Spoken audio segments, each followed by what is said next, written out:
Everyone, welcome back again to my channel that is Commerce Arts and I hope you all are doing so well. So आज के video में हम cover करने वाले हैं business studies का topic that is nature and purpose of business. But before that, अगर आपने इकोनॉमिक्स के वीडियोस नहीं देखे so please go and check out those videos, क्योंकि वो आपके लिए एग्जाम के लिए बहुत ही ज़्यादा हेल्पफुल होने वाले हैं और आपका पूरा कॉन्सेप्ट उससे क्लियर हो जाएगा. सो प्लीज़ अगर अभी तक आपने नहीं देखा है तो चाहिए और देख लीजिए. चलिए आज हम पढ़ने वाले हैं business studies. But before that, आपका जो चैप्टर 1 है वो 2 पार्ट्स में डिवाइडेड है. Section 1 is history of trade in commerce and section 2 is concept of business. So basically हम सेक्शन 1 को फिलहाल के लिए स्किप कर रहे हैं और हम सेक्शन 2 से स्टार्ट करेंगे, जो कि है आपका कॉन्सेप्ट ऑफ बिजनेस. जैसा कि आपके लिए सब्जेक्ट टोटली न्यू है, हम स्टेप बाय स्टेप मूव करेंगे, पॉइंट बाय पॉइंट कवर करेंगे. कोई भी जल्दबाजी नहीं है. यू हैव सफिशिएंट टाइम, आराम से समझिए. हाँ, इतना भी टाइम नहीं है कि आराम से ही समझ रहे हैं आप, बट चलो still you have sufficient time कि थोड़ा सा आराम से समझो, इतना भागने की ज़रूरत नहीं है. चलिए फिर देखते हैं कौन कौन से टॉपिक्स हैं आपके कॉन्सेप्ट ऑफ बिजनेस में. Human activity. What is human activity? आप जब ये वर्ड सुनते हैं ह्यूमन एक्टिविटी, तो दिमाग में क्या आता है कि ह्यूमन मीन्स इंसान एंड एक्टिविटी मीन्स कोई काम. जब इंसान कोई काम करता है तो उसको हम क्या बोलेंगे? Human activity. चलो, आपकी भी मीनिंग जो है वो सही है, बट इसको अब हम बिजनेस के टर्म्स में कैसे बोलेंगे, आइए वो देखते हैं.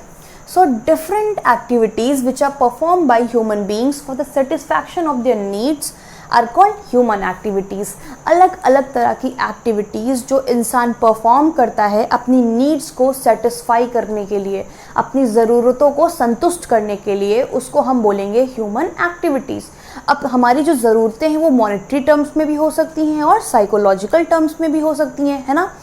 इसीलिए जो हमारी ये जो ह्यूमन एक्टिविटीज़ हैं, इनको फर्दर 2 पार्ट्स में डिवाइड किया गया है, economic activity and non economic activity.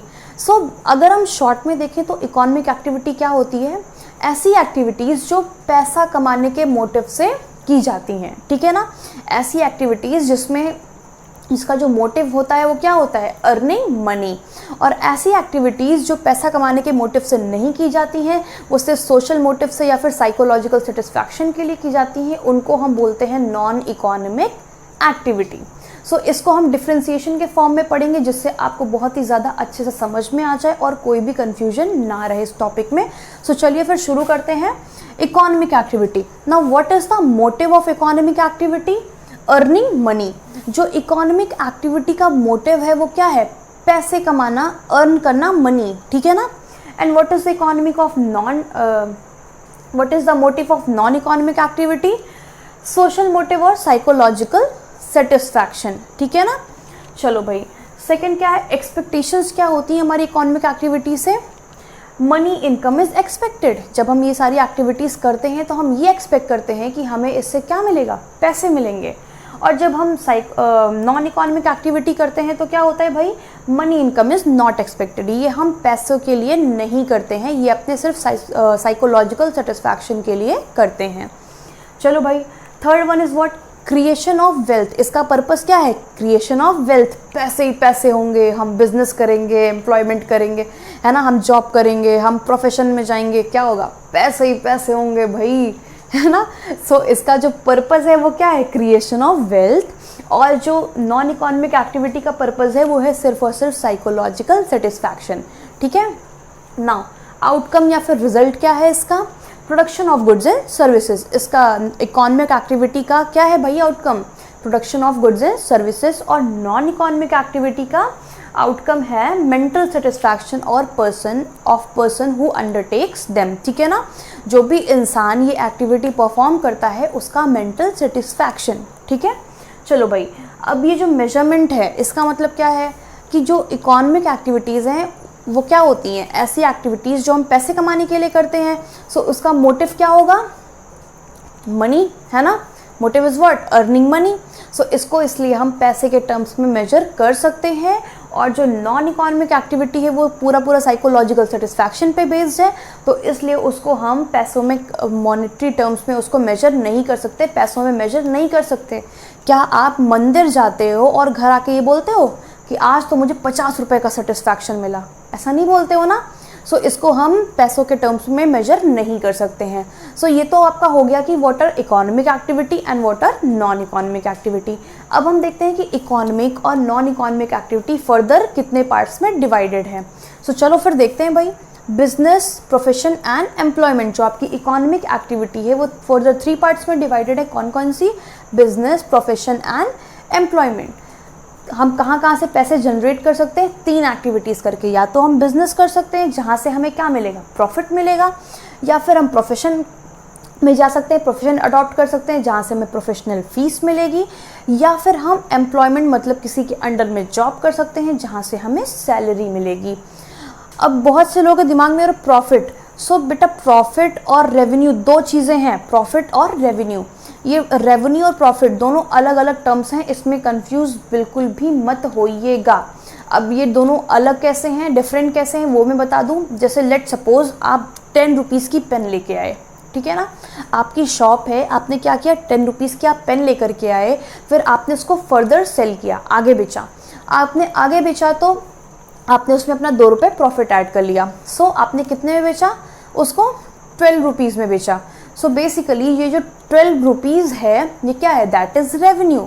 अब हम 12 रुपीज़ में से 10 माइनस कर देंगे, क्या?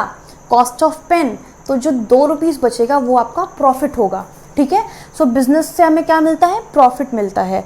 प्रोफेशन से प्रोफेशनल फीस मिलती है। जब हम किसी को कोई सर्विस देते हैं, लाइक सीए हो गए, चार्टर्ड अकाउंटेंट्स हो गए, डॉक्टर्स हो गए, है ना, ये सब क्या है? ये सब प्रोफेशनल्स हैं। ये सब जब किसी को सर्विस देते हैं तो वो बदले में क्या लेंगे? अपनी फ़ीस लेते हैं ना। सो इससे हमें प्रोफेशनल फ़ीस मिलती है। एंड एम्प्लॉयमेंट से हमें क्या मिलेगा भाई? जॉब करेंगे तो सैलरी मिलेगी ना। सो ये 3 ज़रिए हैं जिससे हम पैसे कमा सकते हैं, ठीक है ना। ये किसके अंडर में आते हैं? इकोनॉमिक एक्टिविटी के अंदर में। और फर्दर हमें यही 3 चीज़ें पढ़नी हैं, ठीक है। अब देखते हैं नॉन इकोनॉमिक एक्टिविटी के अंडर में क्या क्या है। Religious, parental and social. कौन कौन सी एक्टिविटीज़ हैं भाई? Religious, parental and social. Religious से हमें क्या मिलेगा? मेंटल सेटिस्फैक्शन मिलता है। जब हम रोज़ सुबह मंदिर जाते हैं तो क्या होता है भाई? हमारा मन शांत होता है ना।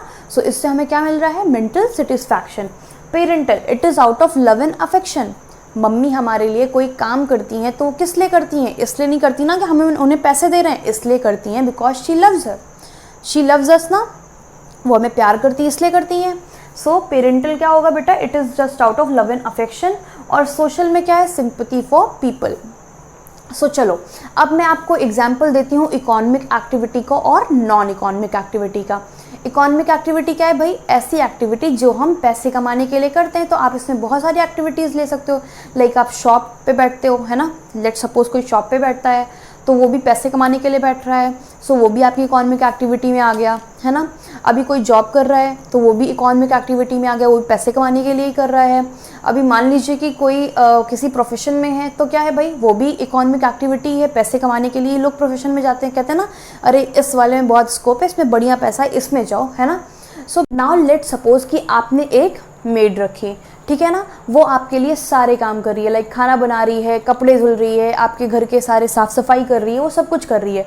सो वो अब क्या एक्सपेक्ट करेगी कि एंड ऑफ द मंथ आप उसको कुछ मॉनेटरी बेनिफिट दोगे, उसको जो पैसे उसने बोले होंगे आप उसको दोगे, है ना, जो भी उसकी होगी सैलरी।